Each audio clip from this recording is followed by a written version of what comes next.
Sallallahu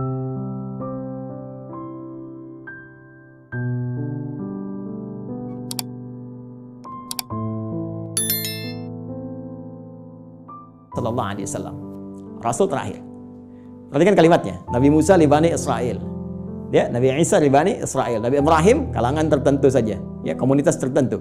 Kemudian Nabi Lot juga demikian. Sebelumnya Nabi Nuh, ya, membawa risalah. Rasul pertama Nabi Nuh alaihissalam, komunitas yang terbatas. Nabi Muhammad sallallahu alaihi wasallam, karena beliau ditugaskan sebagai Rasul pamungkas, penutup. Kalau penutup berarti risalahnya harus sampai berakhir kehidupan dunia. Namanya penutup. Karena tidak ada Rasul setelah beliau, tidak ada Nabi lagi. Karena itu risalahnya harus bertahan abadi sampai kehidupan berakhir.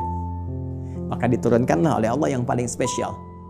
Karena spesialnya ini menyifati segala hal yang tadi disebutkan. Harus sampai bertahan sampai kehidupan berakhir. Harus beda dengan yang sebelum-sebelumnya. Harus punya mukjizat yang lebih dahsyat. Karena itu yang terakhir ini, karena sifatnya harus bertahan sampai akhir zaman, dia harus lebih daripada yang sebelumnya. Harus bertahan. Tidak boleh ada celahnya, ya. Tidak boleh ada perubahan-perubahan, ya, yang harus terjaga dari lafadznya, katanya dan sebagainya. Semua harus unggul. Maka dipilihlah oleh Allah Subhanahu wa taala, ditetapkan oleh Allah Subhanahu wa taala karena ini yang paling dahsyat, yang paling baik, semua yang terkait dengannya selalu baik. Silakan cek. Yang dipilih turun membawa risalah ini, membawa wahyu ini, ya teman-teman sekalian, dari kalangan malaikat Jibril alaihissalam. Ketika dipilih langsung naik statusnya menjadi Sayyidul Malaika, Ruhul Amin. Nabi Musa punya teman, setiap rasul di bumi punya teman rasul dari langit. Nabi Musa punya teman Malakul Maut. Baik, Nabi Muhammad SAW punya teman malaikat Jibril. Malaikat Jibril ketika ditugaskan menyampaikan risalah yang akan dibawa pada Nabi Muhammad SAW, maka langsung naik status jadi Sayyidul Malaika. Diturunkannya, teman-teman sekalian, di hari Jumat, ya, hari Jumat, harinya naik status langsung menjadi apa? Sayyidul Ayyam. Yang dipilih menerima ini Nabi Muhammad SAW langsung naik status jadi Sayyidul Anbiya wal Mursalin. Bulannya, ya, bukan main-main. Bulannya bulan Ramadan, ya, bulan Ramadan. Perhatikan baik-baik. Jumat naik status, Jibril naik status, Muhammad SAW naik status. Bulannya Ramadan langsung naik status jadi Sayyidus Syuhur. Bulan yang sangat dimuliakan. Saking mulianya hanya turun satu malam yang penuh dengan keberkahan hanya di bulan itu saja. Untuk apa? Untuk mengagungkan risalah terakhir yang dibawa. Karena itu nanti surah ke-97, surah yang menyebut keutamaan malam Al-Qadar itu akan disandingkan dengan turunnya wahyu yang sangat istimewa untuk menunjukkan keagungan risalah dan wahyu terakhir yang akan diturunkan pada Muhammad SAW. Tiada lain, tiada bukan, itulah Al-Quran. Inna anzalnahu fi Lailatul Qadar.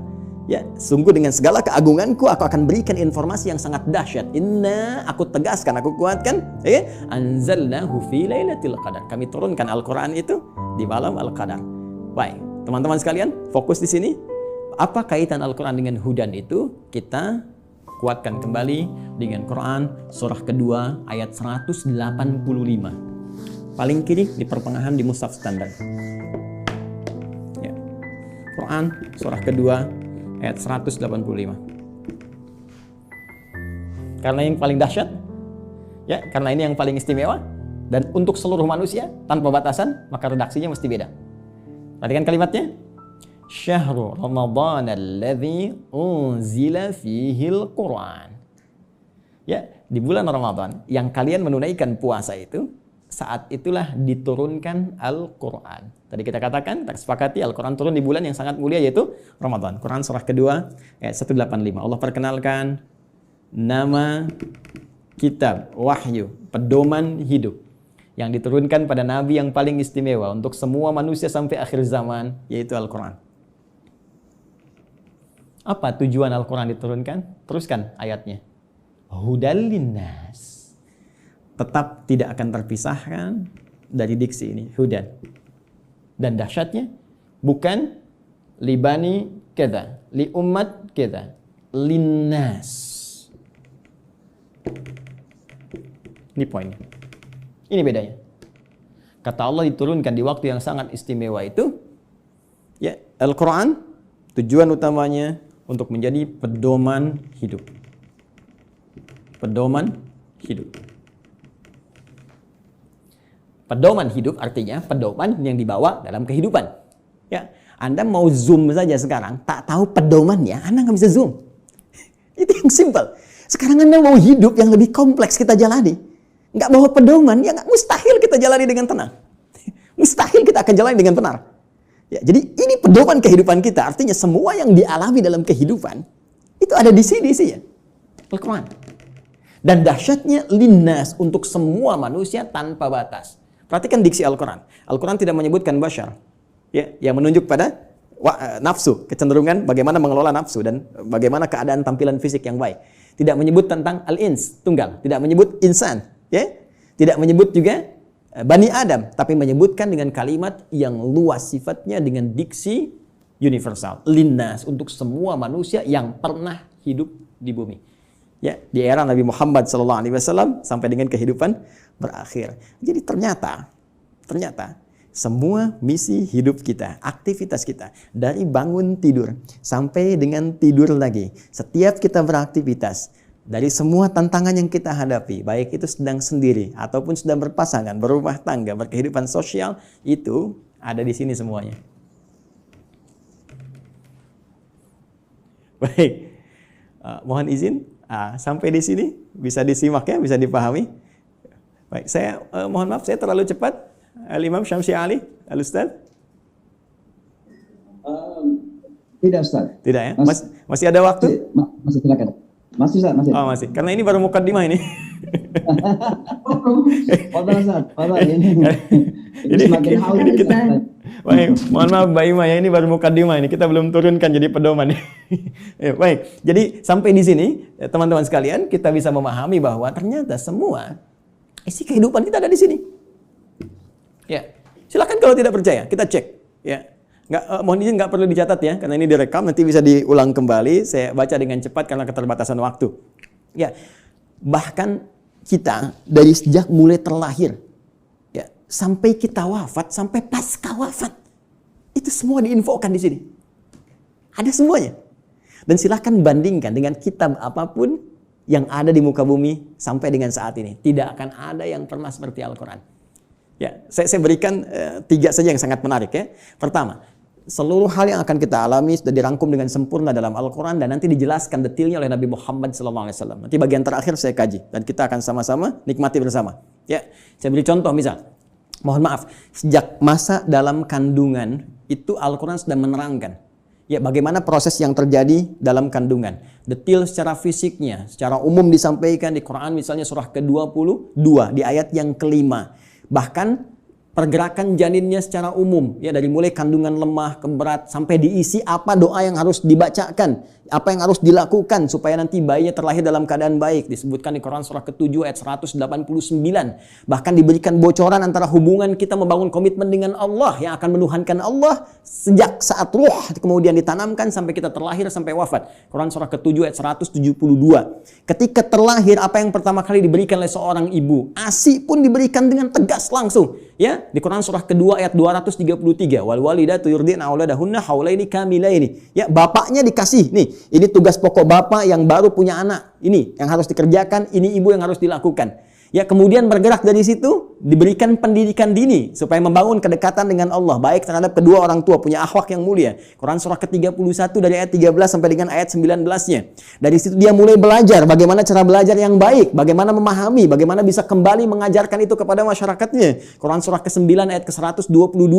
Kemudian diberikan sifat, jangan sampai dia belajar lupa dengan Tuhannya, harus seimbang antara iptek dengan imtaknya. Itu ada di Quran, teman-teman sekalian, di surah Al-Mujadalah, ya. Di ayat yang ke-11. Kemudian setelah itu dia berkembang lagi. Ya, dia mencari lagi. Kadang-kadang ada yang pergi ke tempat lain, mengenal suasana yang berbeda, bertemu dengan orang banyak, bersuku-suku, bisa merantau ke berbagai tempat. Quran surah ke-49, ayat yang ke-13. Setelah itu tiba-tiba dia mengenal seseorang ya untuk mendapatkan pasangannya. Boleh, karena setiap kamu dicipta berpasangan. Quran surah ke-51 ayat ke-49. Bagaimana mengenal pasangannya? Diarahkan oleh Allah. Hei, jangan lama-lama. Kalau sudah kenal, lamar dia. Berikan ya bagian yang terbaik untuk maharnya. Quran surah ke-4 ayat ke-4. Lakukan pernikahan. Quran surah ke-30 ayat ke-21. Bahkan saat akan menikah pun dijelaskan oleh Allah. Nanti kamu belajar dulu di rumah tangga supaya nggak kaget. Ini tugasmu laki-laki begini, tugas perempuan begini. Quran surah ke-4 ayat 34. Bahkan kalau ada persoalan begini cara menyelesaikannya sampai di ayat ke-35-nya. Kemudian diberikan tugas, ayah, kamu akan mulai mencari nafkah. Begini cara mencari nafkah yang standar. Quran surah kedua ayat 168. Kalau kamu ingin cepat, baru bergerak sedikit, rizkimu diberikan keberkahan. Quran surah kedua ayat 172. Kalau kamu belum bergerak, mengamalkan amalan ini, Allah berikan kemudahan rezeki kepadamu. Quran surah ke-7 ayat ke-96.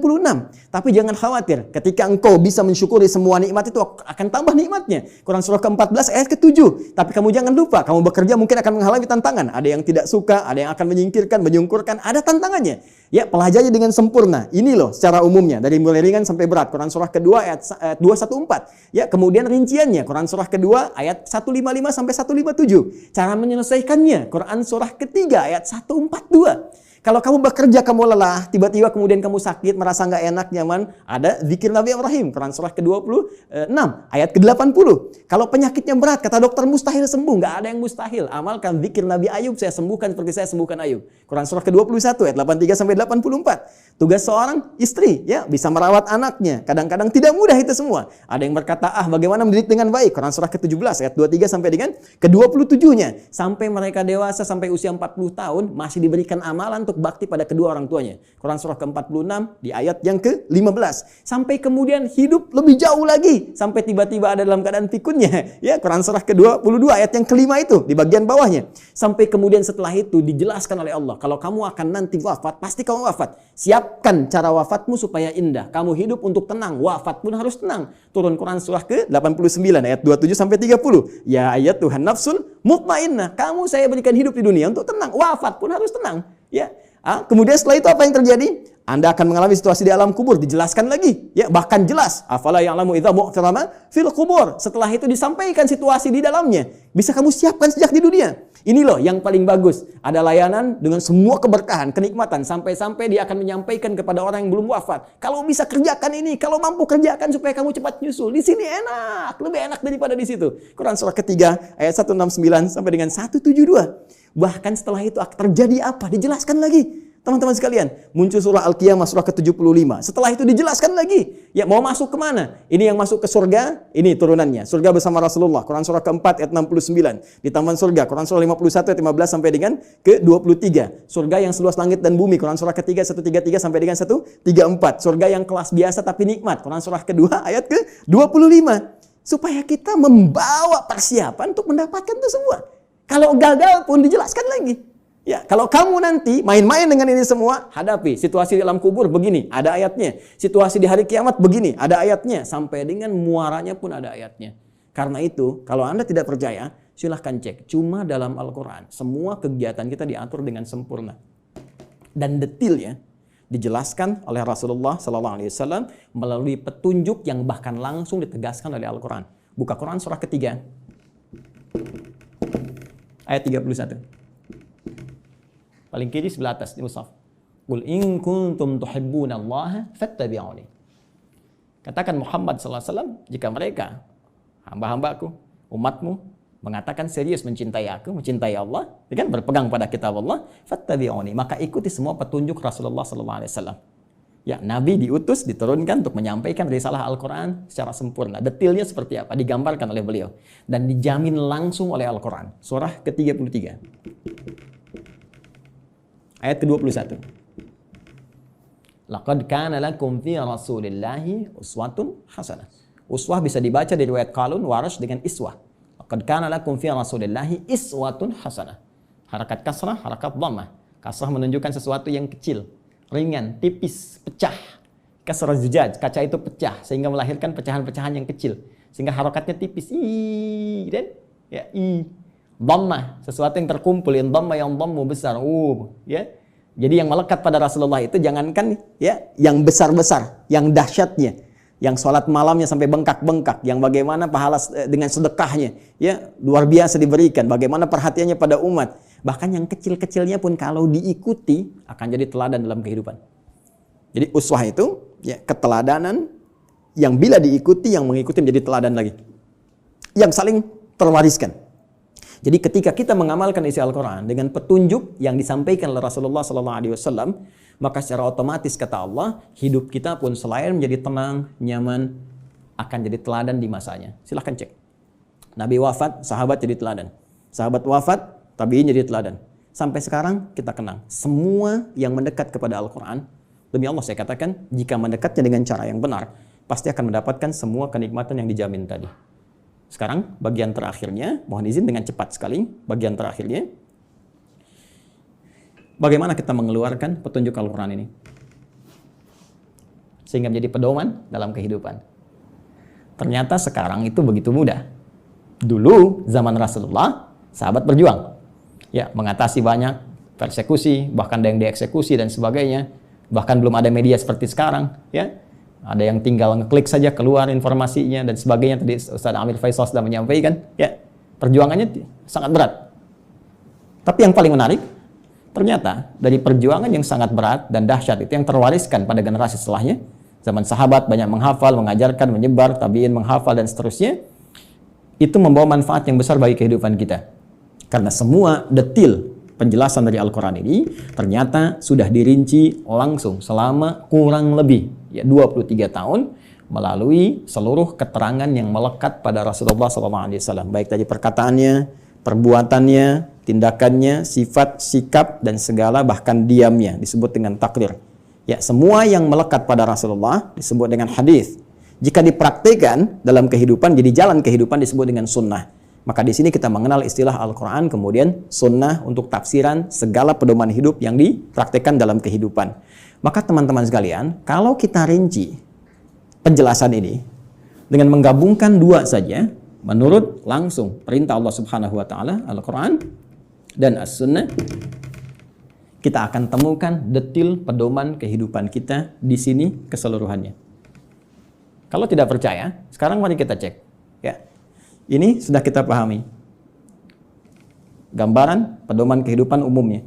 Detilnya ada di sini. Tadi saya katakan, semua pedoman ini yang terkait dengan keterangan Nabi SAW, kemudian diwariskan pada sahabat, sahabat mengajarkan pada tabi'in, di masa-masa setelahnya, selain ada yang menghafal, ada juga yang menuliskannya. Dan tulisan ini sampai kepada kita, dikenal dengan kitab-kitab hadis, ya, atau kitab-kitab sunnah, kutubus sunnah atau kutubul hadis. Banyak orang mempersepsikan bahwa kitab-kitab ini hanya bacaan semata. Kalau kita gali lagi, itu Masya Allah.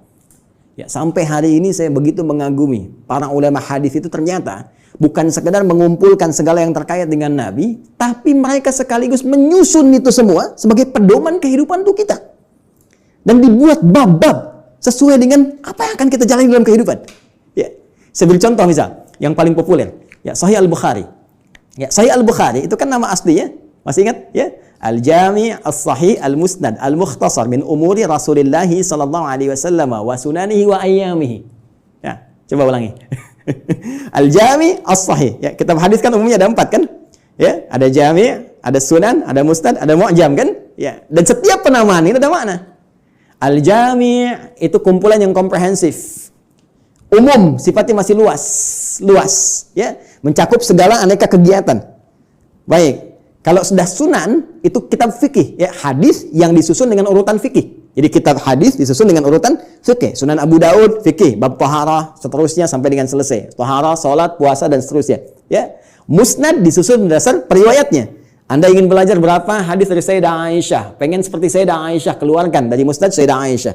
Ya, tadi ingin belajar anaknya pintar, keluarkan misalnya Musnadnya Ibnu Abbas radhiyallahu taala anhuma. Mu'jam berdasar urutannya, Mu'jam At-Tabrani misalnya, ya. Baik, tapi ketika kita baca Al-Jami' secara umum, ya, tuntunan kehidupan dari mulai bangun tidur sampai dengan tidur kembali. Al-Jami', kata Imam Al-Bukhari, Al-Jami', saya susun kitab ini dengan materi yang cukup luas, tuntunan kehidupan yang bersumber dari Nabi. As-Sahih, isinya sahih semua, saya pastikan saya cari. Ya, Al-Musnad tersusun sanadnya sampai ke Rasul. Si A, si B, si C disebutkan sampai ke Nabi. Al-Mukhtasar, isinya nggak bertele-tele, langsung kepada esensinya. Ini keterangan dari nabinya. Kalau butuh penjelasan, saya jelaskan sedikit. Min umuri Rasulullah sallallahu alaihi wasallam. Saya tuliskan di sini terkait dengan seluruh kegiatan Rasulullah yang bisa saya dapatkan dan saya tuliskan. Karena nanti yang tak mampu Imam Al-Bukhari sampaikan, nanti Imam Muslim datang melengkapi. Ya, sehingga disebut sahihain. Muslim meninggal 2, ada yang tidak dapat sampai ke situ, nanti ada Al-Hakim An-Naisaburi. Ya, datang kemudian dengan syarat Al-Bukhari dan Muslim menyebutnya Al-Mustadrak. Secara singkat, wa sunanihi wa ayyamihi, dan sunnah-sunnahnya dan kegiatan hariannya selama 24 jam. Teman-teman, pernahkah membuka Sahih Al-Bukhari dan kita lihat ternyata di situ ada 97 pembahasan. 97 kitab. Kalau bahasa kita sekarang bab, dinamakan kitab. Di bawah kitab ada bab lagi. Dari 97 bagian ini, itu ternyata ini petunjuk kehidupan kita. Penjelas dari apa yang Allah sampaikan melalui Rasulullah SAW. Ya, setelah kita Badul Wahyi menetapkan risalah Nabi Muhammad SAW, bagaimana ciri-ciri seorang Nabi, seorang Rasul, supaya nanti tidak ada yang ngeklaim di kemudian hari ada Nabi baru, Rasul baru. Ya, dijelaskan. Orang kalau baca Sahih Al-Bukhari, kitab pertama selesai. Sudah, nggak akan ada lagi ketika ada info ini ada Nabi baru, sudah lewat tuh. La Nabi ya ba'di. Ya, ini kan yang aneh begini. Kalau ada ngaku Nabi itu nggak aneh. Karena Nabi sudah mewanti-wanti, la Nabi ya ba'di. Nanti kelak akan ada ngaku Nabi. Ya, kalau ada begitu, langsung tolak aja, nggak ada Nabi setelah Rasulullah. Ya, ya. Jadi kalau ada yang ngaku, itu nggak usah aneh. Yang aneh itu setiap ada yang ngaku, ada pengikutnya. Itu masalahnya. Ya.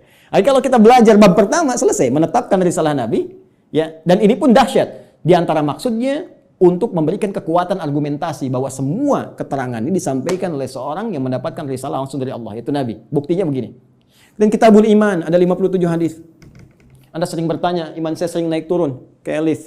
Ya, kalau naik saya semangat ibadah, kalau turun jangankan salat sunnah, salat wajib kadang-kadang juga ada rasa malas. Bagaimana men-charge itu semua supaya semangat lagi? Kitabul Iman.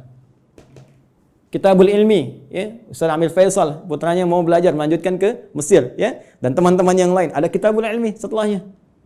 Bisa dikeluarkan bagaimana petunjuk pedoman belajar langsung dari Nabi. Dan dahsyatnya di Sahih Al-Bukhari ini tidak dimulai satu hadis kecuali dengan ayat Qur'annya dulu. Ini ayatnya, ini hadisnya, hadisnya.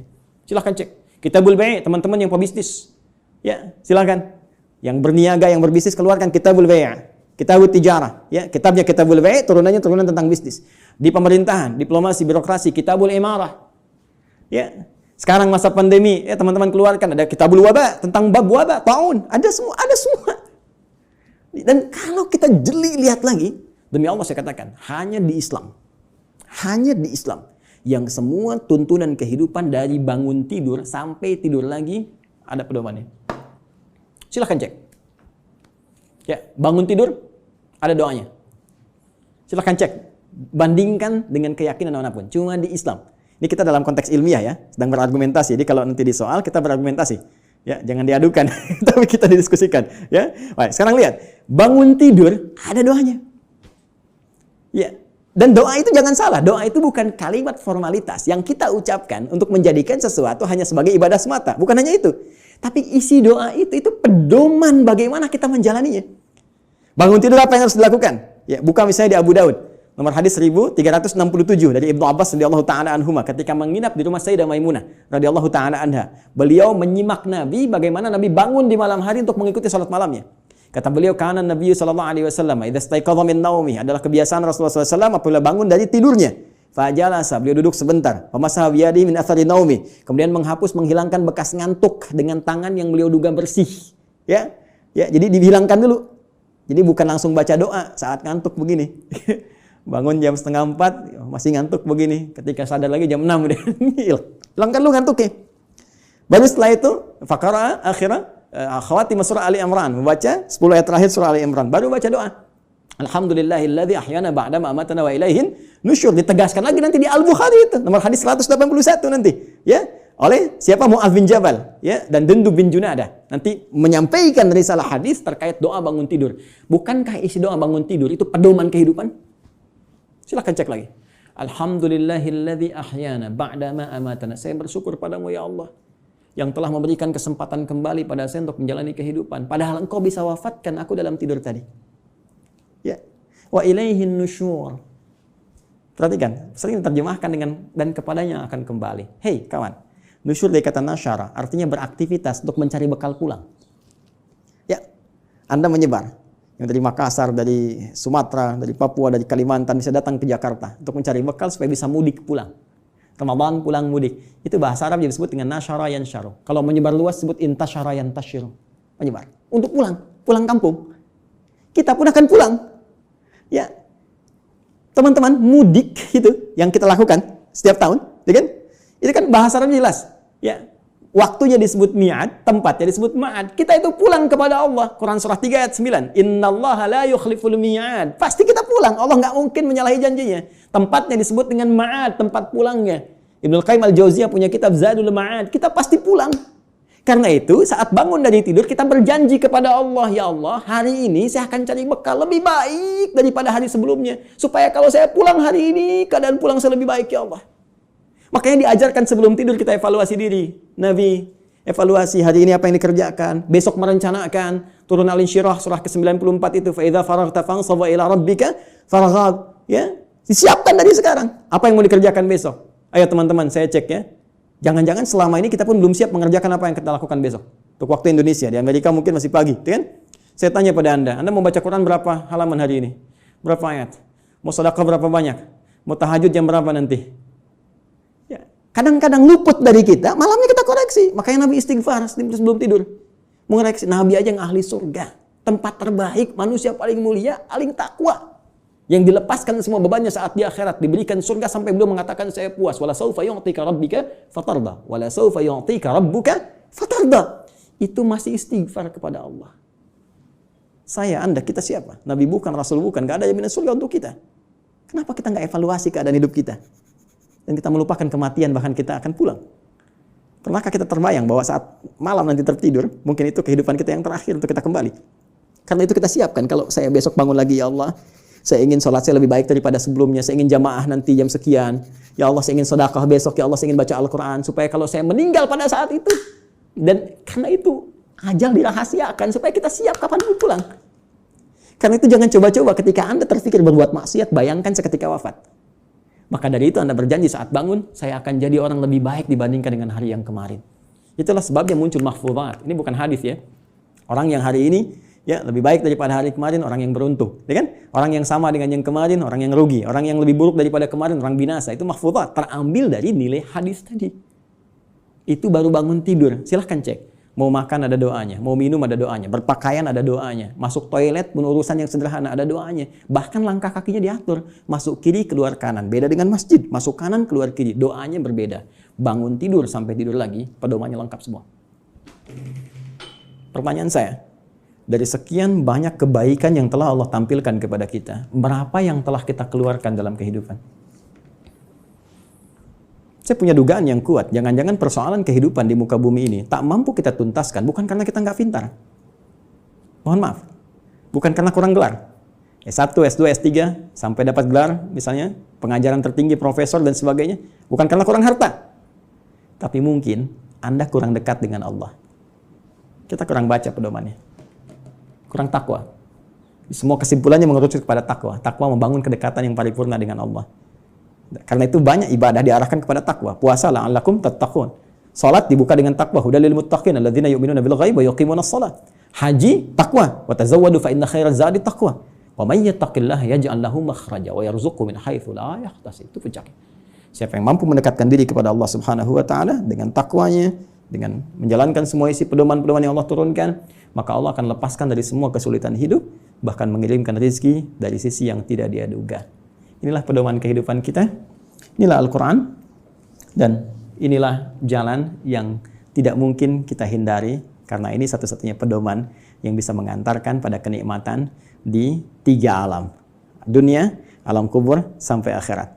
Terakhir, sebagai penutup, teman-teman sekalian, saking dahsyatnya Al-Quran ini, Allah ingin membuktikan kepada kita kebenarannya. Al-Quran tidak diturunkan di Romawi yang sudah maju pada saat itu. Bukan di Persia yang sudah punya kekaisaran yang dahsyat. Ya, kalau sekarang diibaratkan Amerika misalnya, Soviet, atau sekarang jadi Rusia dan seterusnya, atau Cina bahkan, kan? Tidak turun di Romawi, tidak turun di Persia.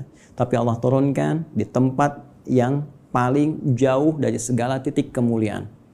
Tidak kenal segala titik kebaikan-kebaikan. Ilmu pengetahuan jangan diharapkan tumbuh. Ya, dengan sempurna, dengan baik. Jauh tertinggal, karena itu disebut dengan jahiliyah, menggabungkan nama bahkan dengan sifatnya. Tapi tahukah Anda, ketika Al-Quran diturunkan di umat jahiliyah itu bisa mentransformasikan mereka berubah menjadi khairu ummah. Sampai turunnya Quran surah ketiga ayat 110 itu. Paling kiri sebelah atas di mushaf. Kuntum khairu ummah. Silahkan Anda cek. Semua yang belajar dari Nabi, dari 40 orang fase Mekah, sampai menyebar ke Madinah, sampai bertebaran ke seluruh muka bumi, tidak pernah ada satupun sahabat Nabi membawa risalah Al-Quran, kecuali membawa kesuksesan dan misi terbaik kemakmuran di muka bumi. Silahkan cek. Nabi sampai selesai tugas di Madinah punya 12.000 sahabat.